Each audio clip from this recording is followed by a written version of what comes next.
we have our product ready, okay? Our product, our strawberry biscuit is ready for commercialization, right? It's ready to be launched, okay? So this is the step where we are. So basically, what is it about? It is to deliver the product to the agreed location. And this, I would like to talk about it because usually what happens is that when we are doing the product development, sometimes we have done all the steps that I just mentioned, but on this step, we want to innovate. We want to change the locations. Like we wanted to deliver to Herat, we said, no, let me just try another location and see. And this, if we do it, we might have issues because in all the previous steps, we were doing our best, based on a concept that were saying, these are the markets, even the local markets that we are targeting. Sometimes when we agree on location, we have to make sure that we deliver on those specific locations when it comes to the launch phase. I am not saying that, subsequently, you cannot add more. You can do that subsequently. You can say, okay, at the beginning I targeted Herat, but now it is working. I want to expand. Okay, I want to go more. I can even expand with export. Okay, but again, before we do that, let's make sure that we have all the necessary requirements to go for this export. Okay, so once we have delivered to the agreed location, what we would like to do is to make our product attractive. Okay, and this is where it's important to work with those people who knows what marketing is about, what commercial is about, because if you sell your product, there are so many other products in the market that if it is not attractive, people will not be interested into it. Or what they will do, they will just maybe buy it once and then they won't buy it again. So you would want to do your best, okay, for your product to be attractive, not only to the consumer, but first to the distributors and to the retailers. Because if those people, they don't buy your product, the consumer will not see it. In majority of the sales strategy that we have, usually we sell to a retailer or to a distributor, and then those people will sell to a consumer. It is really on very small businesses that we sell directly to our consumers, okay? But even in that case, we have to make our product attractive. Attractive in terms of price, attractive in terms of marketing. What am I getting if I take it, if I buy it? Remember, we talk about those claims, okay? So people should be attracted by your product, okay? So basically, the launch phase is where you make your product public. You make it public, but just don't let it go to the public like this. You have to support it. You have to support it on the marketing side. You have to support it on the commercial side for people to be attracted by your product, okay? Once we have done the launch phase, okay, once we have launched our product, and then, it is now selling. The last step where sometimes people don't put effort to put some resources is what we call the post-evaluation. And this is a step where if you want to stay long in a market, please take very carefully this step. Take it very seriously, because this is where you are adjusting your strategy, actually. It helps you put the actions where needed, okay? You are selling, it's good. I mean, you are selling with people. Maybe, okay, you started your product, our strawberry biscuit, and then it is selling, people are buying, everybody likes it. And then we say, look, we are happy with this, we don't do any post-evaluation. If we don't do that, what is happening is that maybe in a year, it won't sell again. So this step, this post-evaluation will help you make sure that you are sustainable in the market, okay? This is where you take actions to stay sustainable in the market, okay? And it is important. So just a quick overview on this post-evaluation. This is where you review your sales, Okay, we'll see very quickly what sales evaluation means, but I'll go through the overview first. You have sales, you have actually sold to certain market, you have sold to certain customers, so you would want to evaluate and know where to improve. The production and process efficiency, we said that we are producing, with good manufacturing practices. But when we are doing that, what can we improve? Okay, because this is the actual the actual step where in the production, you are generating the product. So the more you improve on that step, the more your business becomes interesting. So that's why it is important to see where can I improve when it comes to the production process.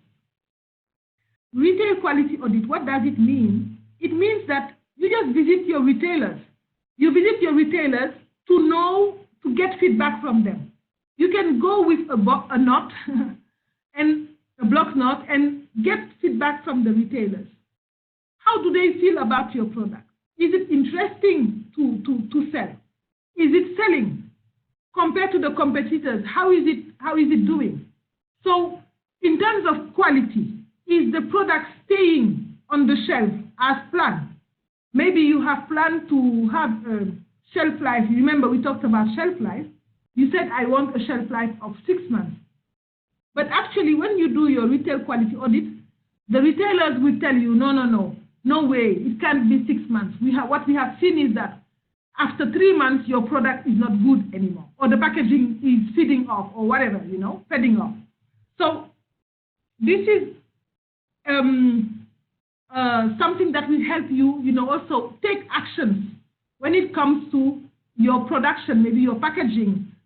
How can you improve by just visiting those retailers and looking at the quality of your product? Complaint handling system. When I talk about this kind of system, usually people will say, yeah, but for the small business, how can they put this in place? Sometimes we have to be very innovative. You don't need to be a big company to have a complaint handling system. Sometimes in every country, you have what we call the toll-free numbers, okay? Basically, what is it? You subscribe. Maybe you can be a group of 10, 15, 20 companies, small companies, and then you subscribe to a toll-free number, and then you pay one person, okay, to take feedback in a day. Like this person from 8 o'clock to 5 p.m., the person will take feedback from companies. She will just be on the phone taking feedback from the consumer. So the cost of this person, if you are several companies, will be divided across the several companies. So you don't need one company to pay for that person, because usually people will tell you, yeah, but is it worth it? We are going to pay for this one. But it's important because, look, don't forget that this post-evaluation is the step where you make sure that you are viable, that you stay long in the business. So if you don't get feedback from your consumer, how do you improve? If they don't have a way to tell you that they are not happy with the product, if they cannot communicate with you, there is no way you can improve. I mean, you don't need a lot of money to do this kind of thing. As I said, we have to be innovative, So I just give you an example. Being a group of 20 companies, 20 small companies, maybe doing the small business. If you talk about Saffron, you can, cooperate with others, and then you subscribe to this toll-free number where you can get someone to receive feedback. I'm just giving example. It can be so many other things. I mean, we can discuss it at length later. But I would like you to know that all these tools that I'm giving you, sometimes they are not costly. They need sometimes innovation, but they are not costly, okay? So we can easily put them in place. And the return on investment is so great that you would want to do it. Because again, if you don't handle your complaints, there is no way you can improve. I can give you an example, a very simple example. You know, I just mentioned gloves. Gloves. You know, in some food industries or for some food unit, they use gloves because they think that is the best. But you know what can happen?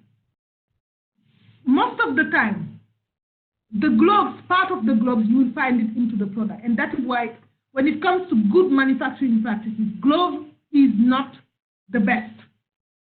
So part of the gloves, you find it into the product. You know, maybe your personnel, they are not trained. They don't know that it's not good to have the gloves into the product. They won't tell you that, you know, their glove was chopped off and it went into the product. And then the following day, they will take a new pair of gloves and it will chop off again and it will go into the product. And every day, you have one piece of glove going into the product. So if you make biscuits, for example, the consumer will receive, or one consumer will receive, 1 or 2 or 3, this piece of glove into your product. So if you don't have a way to get those kind of feedback, how can you improve? How do you want to improve? You can say, okay, I can do internal audits to find out if everything is right, but you cannot get everything right. It's not possible. You can go to any company, those big companies. They don't get, the perfection doesn't exist in this world. So you need the consumer who are receiving the final product to tell you that these are the issues with the final product. And that's why it's important to have a complaint handling system, okay? To get feedback from the consumer, what they don't like, sometimes it can be what they like, so that you can improve.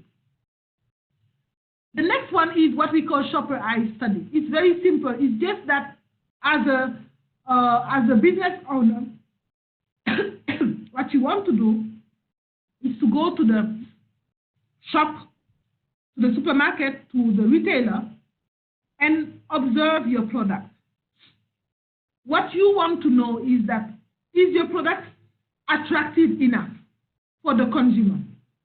Because what happens is that, you know, sometimes you have several types of products, several types of biscuits, for example. What you want to know is that if you were the consumer, will you choose your own product? And there is a way to do it. There's the shopper eye study is a study that you could use to do that, okay? I'm not going into the details of it here in this session, but I could do it later on. But it's just to show you that there are so many tools that you could use to post-evaluate this product development process, okay? The last one is the market research, and this is something that I'm going to talk about a lot in the next slide, so that you understand how we can do market research, how we can get feedback, clear feedback from consumers, from shoppers, okay? So after this overview, we are going to be looking at what we call the post-evaluation, the sales evaluation. So what is it? I have given an example here. You are actually selling your product. You remember we have done the launch. We are selling the product to a specific customer or to a specific channel. Let's make it, when we say channel, it's, for example, the supermarket, okay, is a channel. The traditional market is a channel, okay? Customer is customer A, customer B, or this, or sorry. Those distributors who are going, or retailers who are going to sell your product to the final consumer, okay? So what you want to know is that before you do your sales, you have planned that here, if you take this example, you are going to sell this quantity in blue to the customer, okay? So if you take the customer A, I'm just giving you an example, you sold the quantity, sorry, you plan to sell the quantity in blue, but finally customer A has decided to take more. And then in green, you see the sell-out. The sell-out means what he's selling to the consumer. Sell-in is what he's buying from you. Sell-out is what he's selling to the consumer. So this very simple chart will help you see for every channel, every customer, whether you have achieved the planned sell-in and where you are in terms of sell-out. So in this table, you can actually make sure that you identify the learnings, from every channel, every customer, and what are the action plans that you put in place to achieve the target, okay? So one of the learning can be, for the channel A, did we have higher, lower sales versus plan? Why are their sales lower than plan? Action point can be what needs to be done to achieve the target, okay? For example, if you take customer A,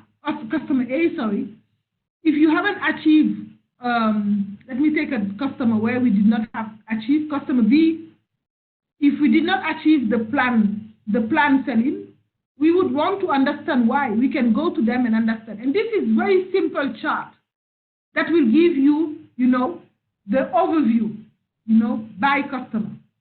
In the next slide, you can also see the same chart with the geographic area, We said it. We say we want, to, for example, to go to Herat to sell. We said in Herat we are going to sell this amount in blue. We want to sell the amount in blue, and finally what happened is that in this area of Herat, we have sold 86% instead of this. And we are going to actually take action to make sure that, we are taking the necessary action to reverse the trend. So in green is always the sellout, okay? What this area is selling out, what we have sold them, and then what they are selling out to the consumer. And it is always the same approach. We are going to get the learning from this, and then what are the action points that we are going to take. So these are very simple charts that you can use, and whenever you visit a business, you can share this chart with them. It is just Excel file that where you put your data, and then it will generate the chart. And from this chart, very clearly, you can see where you are in terms of sales. You can take learnings and then action plan to reverse the trend, okay? Once we have done that, once we have reviewed the sales, we can now be looking at the technical side. You remember the production. I told you it's important to review the production process because this is actually where the product is coming from. So it's important to make sure that all the issues are known, are identified, and you have taken learnings or action plans to reverse the trend. So you can be looking at issues related to food safety. Food safety, all of you should know now what food safety is. Food safety is basically making sure that the food you give to people, you sell to people, will not harm them when they eat it, okay? So when it comes to food safety, you make a review. When it comes to compliance, regulatory compliance, you review it. When it comes to quality, you review it, the quality of the product, the quality of the packaging, okay? When it comes to process, difficulties in operation, potential write-off, process efficiency, waste generated, you want to see all the elements in the technical aspect to make sure that, every issue that you have had, you have reported them in issues, you have taken the necessary action to address the issue, okay? So these are the potential issues that you might have in the production side. You can have a very simple Excel file where you put all the issues and then you put the detail of the issues, and then in front of every issue, you put the action plan that you need to put in place, okay? The next point I would like to share with you is what I just mentioned, these consumer complaint, contacts. You would want to have a consumer contact point. I told you that it's important that the consumer should talk to someone when they have an issue. You know, sometimes it can even be the reception of your plant or of your whatever, of your office. It can be the reception. You put this number on the packaging, saying that in case of any issue, contact this number, so that they can actually get you those feedbacks. And the feedback can be on a monthly basis. You can review those feedback. I have given you this table as an example, where they will put the total complaints that are related to quality, the quality of the product, because sometimes the complaint is not related to the quality. Sometimes people will just call to talk about, anything, the color, or to ask where the product is manufactured. You know, sometimes it's not related to the quality of product. The complaints that are oriented to the factory, the complaints that are oriented to the supplier, okay? The complaints that are not non-quality, those contacts also that are neutral. You know, sometimes people just call to say hi. It happens. I have example where you have people, they see a number, they just call, you know, for nothing, or they call to inquire from something.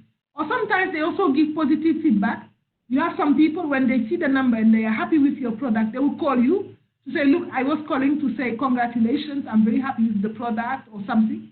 So all of these things, you would like to get information from it, because this is what you use to fine-tune your product, to fine-tune your process, to fine-tune whatever process you have. It can be transport. Sometimes, if it is yogurt, for example, they will tell you, oh, we got the yogurt and it was not cold, or the yogurt was not in the fridge, or those kind of things you would want to know. Because if the retailer is not doing what you ask him to do, you can get it from these consumer contacts. So you can go back to your retailer and tell him, look, I received this contact saying that, you know, the yogurt was not in the fridge. Why is it supposed to be? Okay? So these are things that will help you fine-tune your approach. Okay? I hope you are still with me. Almost there. We get to the last part, which is the market research. Okay? What is the market research? Market research is actually a process that will help you obtain information from the market, okay? And the information that you receive will be transformed into knowledge, okay? And it will help you support your decision in the business. This is a lot of English, but basically, market research is when you go to the market, go back to the market, because you want to have information, specific information about the market. You want to improve on your product.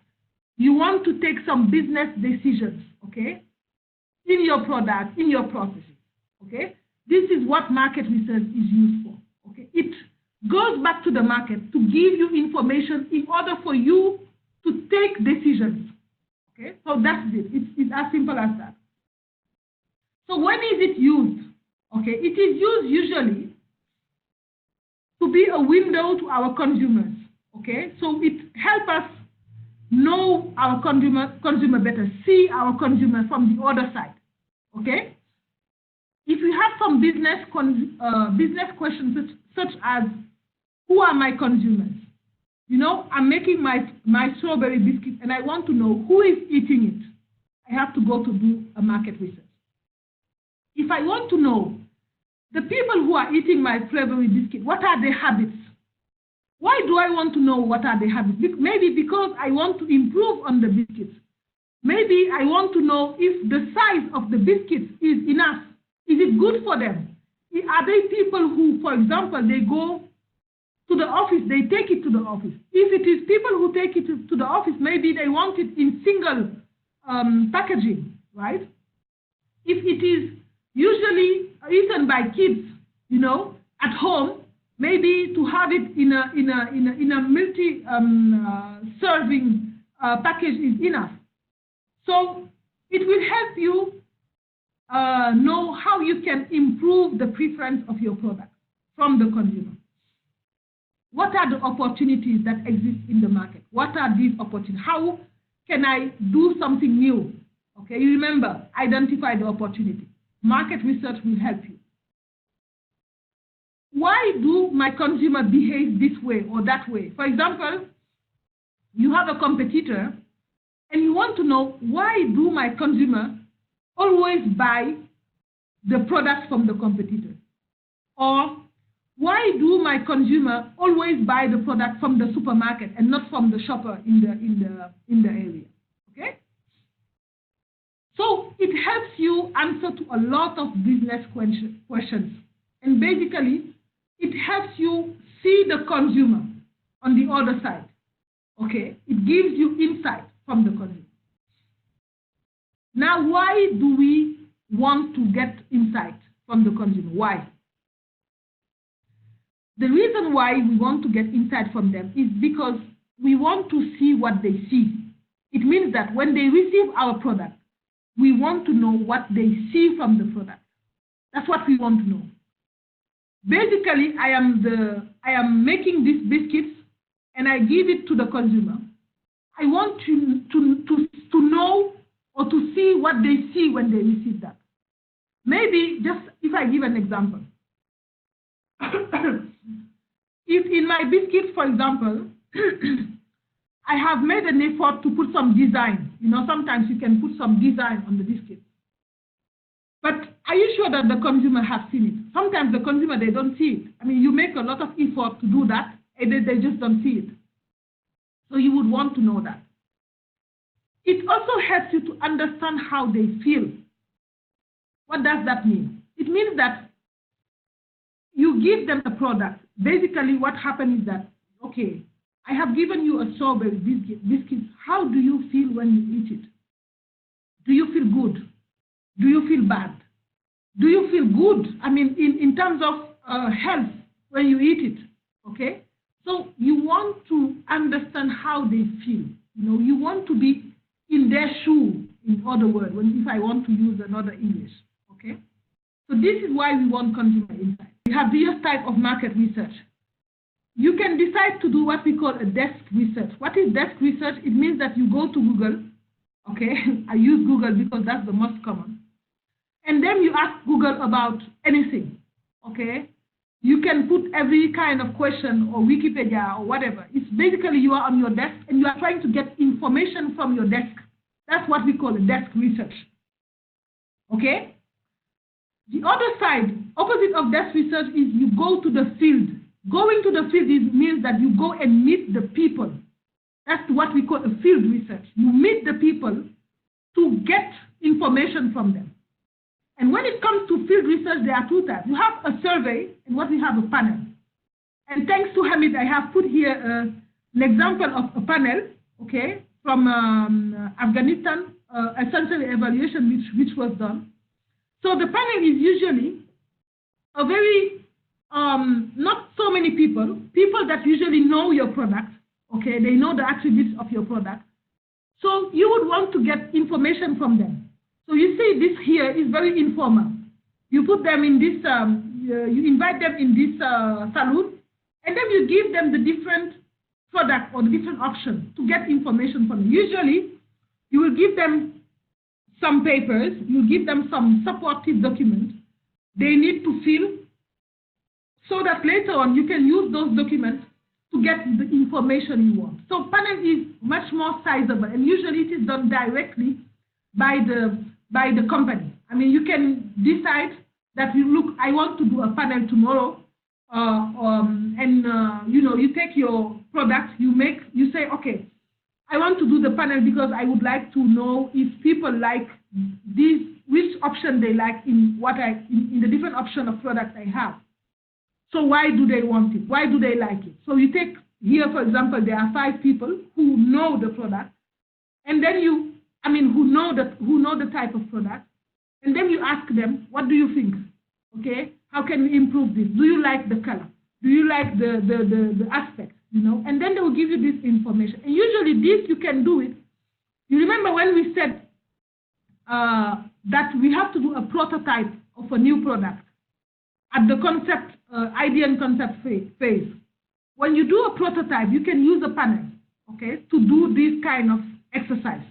You see, it's very simple, very easy to do, but you still need some kind of guidance from people who have already done it, okay? It's not anybody who can do it, because the difficulty that I see here is that giving the attributes of the product. So what attributes do you want them to evaluate? What I call attribute is, do you want them to evaluate the color? Do you want to evaluate the taste? Do you want them to evaluate the level of sugar? You know, maybe you would just need some kind of guidance to do this kind of panel. The other one is a survey. Survey is something that is much more structured. And usually, when you do a survey, you don't do it yourself. You ask a company to help you do this kind of survey. You know, you have some company who are, I mean, this is a full-time job. There are some people who are called market researchers, okay? So they do these things. It's a full-time job. I mean, you cannot understand everything in market research today because it's a full-time job. But again, what I would like you to know from this session is that these are the type of market research that exist, okay? So that whenever you are asked, you know, can we do a market research? You know exactly, you know, oh, maybe we should do a panel, or maybe we need to contact a company, you know, to help us do this kind of survey, okay? Again, the company, yes, when you want to do a company, sometimes a survey, sometimes it can be costly, but sometimes also you would want to do something that is very sizable, okay? Maybe you can ask one expert or one consultant to help you do a survey, okay? You can maybe for different companies can put themselves together and then share the cost of the survey. You know, it will benefit all of them. If you want, for example, to know how are the Afghan feeling when it comes to the saffron that we are providing them, we can do a survey, okay? How do they want it? Do they want it in a glass jar? Do they want it in this type of packaging? Or do they, for what are they using it for? We can, if we want it to be much more structured, we can say, okay, instead of doing a panel, let us go for a survey. And again, the cost of this can be shared or can be supported even. Now, when it comes to survey, you have two types. You have what we call the quantitative survey and the qualitative survey. Once again, this is just for you to know that this exists. You don't need to be an expert, okay? It's for you to know that these things exist. So what the difference between the qualitative and the quantitative, I'm not going to go into too much details, but again, the qualitative survey will help you understand a market, while the quantitative survey will help you take more control of the market. The questions that you ask when it comes to qualitative survey is why, how. For example, you would want to know, why do my consumer like to take the biscuits in the morning? Or how do they take the biscuits in the morning? Okay? Do they take it with coffee? Do they take it with tea? You would want to know, do my consumer want the biscuits when it is sweet, you know, or they prefer it when it is less sweet? I mean, it's just trying to understand. And usually you ask why, how do they do that? You know, that it will help you. It's more something that is, you know, that you cannot quantify. And that's why the opposite is the quantitative. And the quantitative is when you want to know how many, how often, how much. Like, you would want to know how many of my consumer prefer the strawberry to the vanilla. I have strawberry and I have vanilla. How many of them prefer the strawberry? How many of them prefer the vanilla? Okay? You would want to know, for example, how often do they take it in a day? How often do they eat my biscuit in a day? Is it once? Is it twice? Okay? This is where you go for the quantitative. And usually when it comes to qualitative, it's really small samples. And quantitative is a large sample because it is mostly, the more representative. So basically, you have difference between these two, qualitative and quantitative survey. And what you need to know, what you need to keep from this slide is that when you want to do qualitative is when you want to understand, the background of your market, understand the why, understand the how. But when you want to quantify, know how many, how often, you go for a quantitative. But once again, these are things that are done by experts. So in any way, if you are going there to them with your inquiries, with your issues, they will be the best to tell you, look, for this one, I would prefer you to do a qualitative or to do a quantitative or to do both, because we will see that we can do both. So what are the kind of examples that you can have when it comes to qualitative research, the outcome? I have taken here an example which is outside the food industry, just to show you that it's not only in food that we can do market research, we can do it in everything, okay? And I think our colleague who works in the service will be happy to see this example. As an example, you would like to know how accessible data, material, programs are to the researchers. How accessible it is to the researchers. So you have a group of people, and you want to know, for example, from them, how accessible their data is. Okay. So here you have most of them who are saying that the colleagues I am working with have access to my data, to my materials. Okay. So this is, for example, something that you can use to understand, your market. For example, you would know from this graph that in the market where you want to go, most of the people you are targeting, okay, actually allow access to their data or their material to their colleagues, okay? So this is something that will help you understand, okay? And after those, most of them, you have some of them where it's only them who have access to their material. So depending on the type of service that you want to bring in the market, this will help you actually, know better your market before you bring in a specific product. This should probably be a service or a product that is related to IT. Okay. So another one, an example of quantitative survey is, this could be related to food. You have the product A, you have the product B. So you have a sample of 154. You see here that 60% of the people prefer product A, and 40% prefer product B. So you have two different types, and under this one you have two different types of users. You have those who use the product like once a week. In those groups, you have 56% versus 44%. In the lighter category, those who use it less often, you have 62 versus 38. So this quantitative shows you the numbers. Okay, it shows you the numbers. It quantifies it. Okay, so, and this is why we are saying that if you want to know how many, how often, okay, you need to go for a quantitative survey. So the reason why I'm showing you all this is for you to know that this is what exists this is what the type of market research you can do.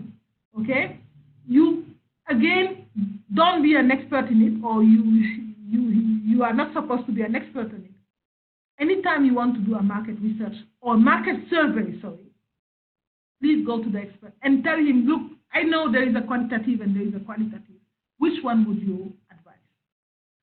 The last point that I wanted to show is that sometimes you can combine both. You can combine both qualitative and quantitative. Okay? You can start with a qualitative, okay, to define what you want to measure. Okay? For example, you can say, okay, I'm going to do a qualitative survey to understand what kind of flavors my consumer like. I want to understand, what do they like? What are the kind of flavors they like? Is it strawberry? Is it vanilla? Is it chocolate? And then after you finish with that one, you can do a quantitative. You can say, okay, I have identified that they want strawberry Now, from the strawberry, let me see how many prefer this type of strawberry. How many prefer the light strawberry flavor or the strong strawberry flavor? Okay, so this is when you combine the two.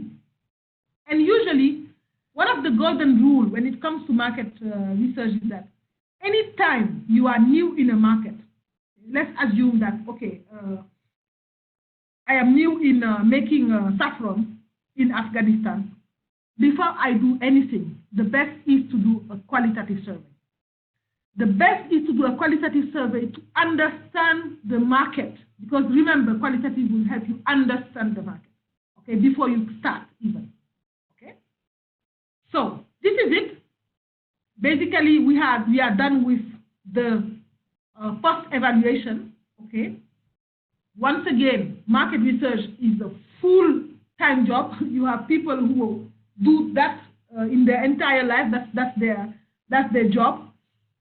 But what we want you to know is that these things exist, and then we can use it whenever you want, okay? So we have completed now the round of our product development process. We have gone through the details of each of the 5 steps. We are not experts of every step, but this is not what we wanted. What we wanted is to know what every step, what are the tools and what are the key information in every step. This is what we want to know.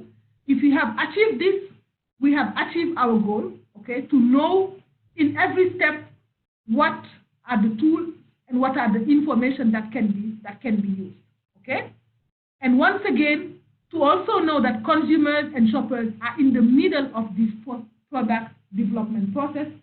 And anytime we need a feedback, we have to go back to them. Just as we have seen in the post-evaluation, they are the one giving us insight to improve. Okay, if you want to be viable in a market, they are the one, the consumers and the shoppers are the one to give us the correct insight. Okay, so this is it. Now the next steps